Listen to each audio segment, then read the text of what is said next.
Дүрілдеп өтіп жатқан тойдан ақырын сытылып сыртқа шығып кеттім. Дүбірлеген зал іші қапырық, удашу музыка, кезек-кезек топ-тобымен шығып жатқанда сөздерді сағызша созып сөйлеушілер ығыр-ғып жіберді. Шөп біткен қурайланып, шілденің піскен шағы, мейрамхананың алдында ары-бері жүргіштеп, тау жақтан ескен самалға кеудені тостым. Арықтағы ағаштар аясына қарай бара жатқанымда, ағатай деген дауысты естіп тұрып қалдым. Қасыма жазғы шифон, жеңсіз көйлек киген, толықша әйел ентіге келіп, «Аға, мені танымадыңыз ба?» деді бірден. Қарағым, шырамытатын сияқтымын. Үңіле қарадым. Шамның күңгірт жарығының дөңгелек жүзі, шашын түйген бұл пысық жанды қайдан көрдім? Ағай, ұмытып қалғансыз ба? Баяғы Қопас станциясындағы тәттіңіз ше? Сылқ-сылқ күліп жібергенде есіме сап ете түсті. Я, Айсұлу, дәл өзімін. Бағана тойда сіз сөз сөйлегенде жүрегім тарсылдап кетті. Түк өзгермеген, әсіресе даусыңыз деп бетімнен шөп еткізіп сүйіп алды. Сыңғыр-сыңғыр күлкісін-ай, дәл баяғыдай сұлу әрі керім. Қарағым-ай, тәттім менің, анық Айсұлу сенбісің? Одан бері қаншама уақыт өтті десеңші? Тура 9 жыл өтті ғой. Онда мен 19-да, сіз 38-де болатынсыз. Менен 2 есе үлкен едіңіз. Ағажан, сізге сәлем берейін деп әдейі байқатпай шығып кеттім. Күйеуім анда, әлі күнге дейін қызғаншақ. Аға, сіз екеуміздің суретіміз бар менде, альбомыма жапсырып тұр. Есіңізде ме, орыс тілшіңіз келіп, қырманда түсіріп, шығарып беріп еді ғой. Қазір қайдасың қарағым? Мектеп директорымын, мен мұғаліммін ғой. Аға, қайтайын, күйеуім алақтап іздеп жатқан болар, қызғаншақ тіпті. Мә, визиткамды ала ғой, хабарлас. Ол бетімнен тағы да сүйіп алды да, 2 қолымен қапсыра құшақтап, тәттім менің деп сыңқ-сыңқ күліп, жүгіре басып кетіп қалды. Қалың ағаш көлеңкесінде состиып тұрып қалдым. Тәттім менің Айсұлу, қайран тәттім менің. Онда мен газеттің білдей редакторымын. Аудандық партия комитетінің 1-ші секретары шақырып алып, зіркілдей зілдене тапсырма берді. Қалың түкті қабағы ашылмайтын, ақ кірген шашын артқа қайырып тарап қоятын жуан қара кісі көзілдірігін бір киіп бір шешіп ұстана. Анау астық қабылдау пунктінде ұрлық-қарлық көбейді дейді. Егін орағы күйіп тұр. 15 күн сонда өкіл болып барасың. Бір дән шашылмауы керек. Партбилетпен жауап бересің. Түсіндің бе? Деді алдында жауынгердей сымдай тартылып тұрған маған. Түсіндім, Болат Ақжанович. Бүгін бархане. Қопас станциясында үлкен элеватор бар. Ауданның бүкіл орып жатқан егінінің астығын осында тасиды. Аспан айналып жерге түскендей лыпылдаған шілденің аптабында амал жоқ. 100 шақырымнан артық жол жүріп Қопас станциясына жеттім-ау. Бұл ара 9 жолдың торабы, күзілдеп ысқырып-пысқырып пойыздар өтеді. Қара жолдың шаңын бұрқыратып, нән-мән машиналардың бірі келіп, бірі кетіп жатады. Астық қабылдау пункті, элеватор автовазасы, 3 бастырмалы қырман, 4 автовазасы, жатақхана, асханасы бар үлкен мекеме.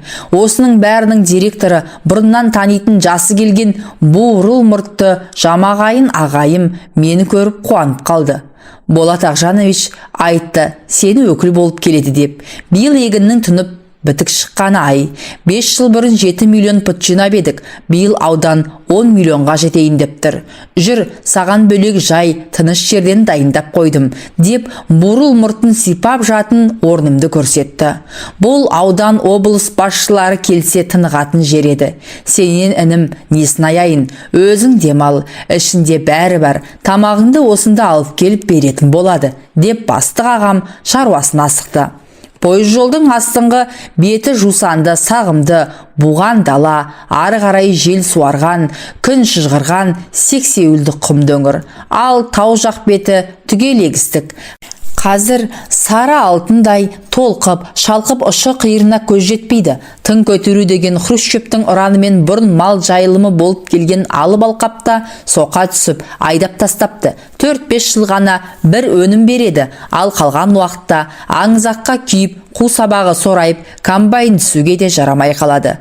Биыл егін ырғын, елдің бәрі көңілді, ала шапқын, жуынып шайынып болып далаға шығайын дегенімде есік тақылдады. Кіріңіз. Сәлеметсіз бе ағай, деп жасы 40-тан асқан, кең мол жеңіл көйлек киген толық әйел, оның артына жасырына үлбіреген қыз кіріп келді. Мә, ағай деппін ғой, менен де кіші жапжас екенсіз ғой. Сізге түс ас алып келдім. Мен осында аспазбын, әрі таразыда істеймін, осында тұрамыз. Үлгер алмай жатсам, мына қызым Айсұлу алып келіп береді, деп әйел стол үстіне ақ орамал жайып, тамақтарын қоя бастады. Атым Назымбек, 38-демін, дедім жас дегенге намыстанып. Нәке, асыңыз тәтті болсын. Егер бірдеңелер керек болып жатса, ертерек айтып қойыңыз, бәрін әзірлеп береміз, деп толық әйел қызын ертіп шығып кетті. Астық қабылдау пунктін түс ауа аралап шықтым. Егін басынан тізіліп, нән машиналар келіп, қырманға қорабындағы астықты суылдатып, төгіп, қайта қара жолды шаңдатып, сары жалданған егін алқабына тартты. Қырманда тау-тау үйілген қызыл бидай, арпа, ертерек орылып таразыға салынып, қамбаға құйылып жатыпты. Бәрін аралап, аяңдап, оралғанымша кеш болды. Далаға душқа түсіп келе жатқан жайыма кіре берсем, бағанағы шешесінің артына жасырынған еліктің лағындай қыз күтіп тұр. Аға, тамаға келдім, деді, көзін жарқ еткізе бір қарап. Айсұлу, қазір киінейін, деп жалаңаш кейпімнен қысылып, төр бөлмеден жейде сымымды киіп шықтым. Мұнда тым ыстық екен, дедім. Шілде кірді ғой, бүгін 41 градус болып тұр. Дала жанып тұр, бәсе, қалай шыдайсыңдар? Күніне 2-3 мәрте суға түсіп аламыз, тіпті үйреніп кеттік, осы жерде туып өстік. Мен ана тауда салқын самал төскейде туған жамын. Айсұлу, не істейсің мұнда? Таразышымын, келіп көресіз бе? Деп тәтті жымиды. Ертең барамын. Айтпақшы, мынау менің кітабым, деп сиырдың тілінде жұп-жұқа жаңа шыққан әңгімелер жинағымды бердім. Ой, рахмет ағай, сіздің әнеугінгі газетке шыққан Қос ғашық деген әңгімеңізді оқыдым. Тек бітпей қалған секілді. Соңында не болғаны түсініксіз. Әдей солай істедім. Оқырман ойлану керек. Жақсы ағай, деп ыдыс аяғын жинастырып, берген кітабымды алып, қыз шығып кетті. Электр жарығын жақпай, кешкі қараңғылықта біраз отырып, далаға шықтым. Екінші қауым түні бойда тыным таппайды. Қаздай тізіліп, 5-6 комбайн шамдарын жағып алып, теңізде жүзген қайықтай, алыста егін орып жатыр. Гүж-гүж еткен ауыр үлкен машиналар легіде тоқтар емес. Бүкіл станция, элеватор, астық қабылдайтын жердің бәрі самаладай жап-жарық. Төменгі құм өңірімен ыстық леп соғады. Дала әлде лапылдап тұр. Қайта бөлмеге кіріп, салқындатқыш кондиционерді қосып, телевизор көріп жатып, ұйықтап кетіппін. Ертесіне сергек тұрдым да, егін басына тарттым. Бұл жартасты совхозында өмір шықпаған астық ырғын бөсіп, 4 бөлімшені аралап шыққанша, аптап күйіп тұрған күнде батыс иекті түгел қызыл жалындатып, саңа әзер семді. Іңірде станцияға келіп, суға түсіп, салқындап шыққанмын. Бүгін қырғыз артистері келеді. Қазір концерт қоймақшы. Соған жүр қарағым, деп пункт бастығы арнайы шақырды. Дала қосынында сүргізілген сәкілерге отырып, біразы қара жерге малдас құрып, даладағы сахнадан концерт көрдік. Айсұлу шешесі, өзінен айнымайтын сіңлісі үшеу келіп, бір бүйірдегі жерге жайғасты. Өздері кішкентай орындықтарын ала келіпті. Комбайншы шофер, қырманшы қыз келіншектер топ-тобымен келді. Жігіттер дабырласып темекісін тартып тұрса, орамалдарын шешіп шаштарын тарап, сәндене қалған бойжеткендер сылқ-сылқ күліп, бір-біріне тығыла түсіп, жан-жақтарына ұрлана көз салады.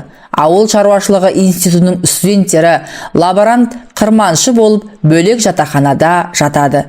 Күндіз күнге толыққан жүздерін орамалдарымен тұмшалай байлап алған олар құлпырып кетіпті. Алдыңғы қатардағы екі аралықты орындықта бурыл мұрт пункт бастығы екеуміз жайғастық. Шіркін, далада шырқалған әндер қандай. Әсіресе гармонды кері тартқан қырғыздың жаныңды үзілдіріп, тебірентіп, телегей теңіз сезімге шым батырып алып кететін әндері қандай десеңші. Сыңқ-сыңқ етіп, қара қомызын тартып келіп, жапан түзді жаңғырта айтқан сазда әуенде төгіліп жатты. Концерт біткенде бурыл мұртты бастық сахнаға шығып рахметін айтып, енді жазушы ауданымыздың өкілі Назымбек Қалиевке сөз береміз дегені. Алатаудың күнгейін, теріскейін телемген, түйенің қос өркешіндей қазақ-қырғыз ешқашан енші бөліспеген бауырларымыз. Манастай алып батыр ұрпағы өнерпаздарының шырқаған әндері бойымды балқытып, шымырлатып, жанымды жадыратты.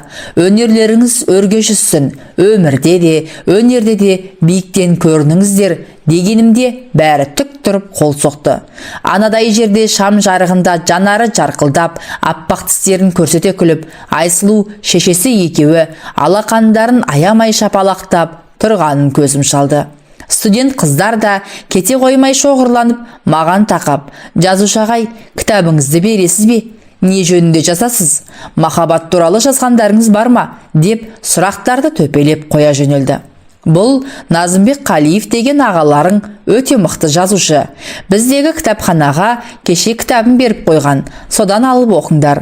Бүгін таң қараңғысынан кейін сонау бурылы, жарастыдаға дейін жердің бәрін аралап жаңа келді. Ағаларың осында болады ғой, қазір демалсын деп, бурыл мұрт бастық мені қоршай алып сыңғырлаған қыздардың арасынан суырып алып шықты. Шешесінің қолында анадай жерде Айсұлу артына маған бұрылып қарай кетіп бара жатты. Райисполкомның іркіл деген сары орыс төрағасы келіп, онымен бірге ауданды аралап 2-3 күн жүріп қайттық. Сол күні бурыл бастық үйіне шақырды. Қақталған қойдың басын тартты. Райисполком төрағасы арақтан тартынбайды.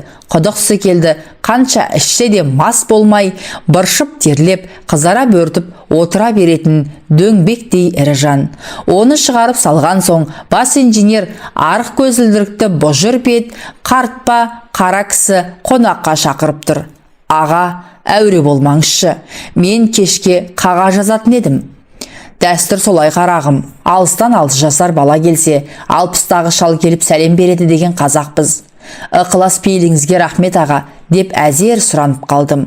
Бурыл мұрт бастық ағам бөлмеге келіп, қарағым, күнде қолға түсе бермейтін аудан басшысының бірісің. Бірі ғана емес, бірегей жазушысың. Осындағы белсенді аға інілерін кезекпен төрлерін көрсетіп қонақ қылмақ еді. Бармайым депсің ғой. Сіздерге рахмет. Маған асхананың дәмді асынан артық ештеңе керек жоқ. Интернат, әскер, студент кезіміздегі көпшілік тамағын сағынамын шынымды айтсам. Түнге қарай жазуым бар, айып етпеңіздер, деп жұқалап айтып түсіндірдім ау. Қырманды аралап жүріп, үстінде қызыл жалау тігілген үйдегі таразыда тұрған қызды Айсұлуды әдейі іздеп бардым. Басына жеңіл орамал тағып алған қыз таразыда тұрған машинадағы астықты есептеп, дәптеріне тәлпіштеп жазып жатыр. Ағажан, көрінбей кеттіңіз ғой, деді, көзіне түсірлеп айлаған орамалын шешіп алып. Ауданның егіншілерін аралап қайттық. Қайдам, студент қыздарды концерттен кейін сықылықтатып мәз қылып көп тұрып алдыңыз ғой. Олар бірінен кейін бірі сізді сыртыңыздан сұрай беретін болды. Кітапханадан кітабыңызды алып, жапа-тармағай оқып жатыр. Саған жеке бердім ғой. Оқыдым, сол тынақ оқып тастағам. Қалай екен? Қыздарға жалпы әйелге өте қатал қарайды екенсіз. Оларды аямай, кілең бір жаман жүректі, бұзылғандарын кейіпкер етіп алып, сүмірейтіп жібересіз. Сонша неге жек көресіз? Солай ма? Жоқ, жақсы көремін. Ана студент қыздар ма? Солардың жатын жайына барып, қай бой жеткенді таңдадыңыз? Айсұлужан, сен қызғанып тұрсың ғой. Менің міндетім ғой, аралап көру, тексеру. Осы арада сенен әдемі, сенен көркем қыз жоқ. Шын айтасыз ба? Шын сөзім, міне әдейі сені іздеп келдім. Аядай ғана таразышылардың бөлмесінде екеуміз ғана. Әйнек деген терезе ар жағында таразыға машинаның бірі келіп бірі кетіп жатыр. Мұның өкпелегені қандай әдемі. кәмпитке ренжіген сәбидей қабағы ашылмаған қыз күліп жіберді. Айсұлу, тергеп жан терімді шығардың ғой. Мә алыңыз Назымбек ағай, деп сөмкесінен беторамал шығарып сүнді. Борша қыпырықтап терлеген әтір иісі бұрқыраған орамалмен сүрте бастадым терімді. Берейін кей шығарағым, деп бетінен шөп еткізіп сүйдім. Не үшін ағай, деді қызара жөнелген қыз жанарын жарқ еткізіп. Орамалың үшін, ал мынау сені қызғанғаның үшін, деп екінші бетінен сүйдім және. Назымбек ағай, сіз де сондай ма едіңіз? Қандай? Осындай. Мына 30 студент қыздардың қаншасын сүйдіңіз өстіп? Өй, қой жаным, еш қайсына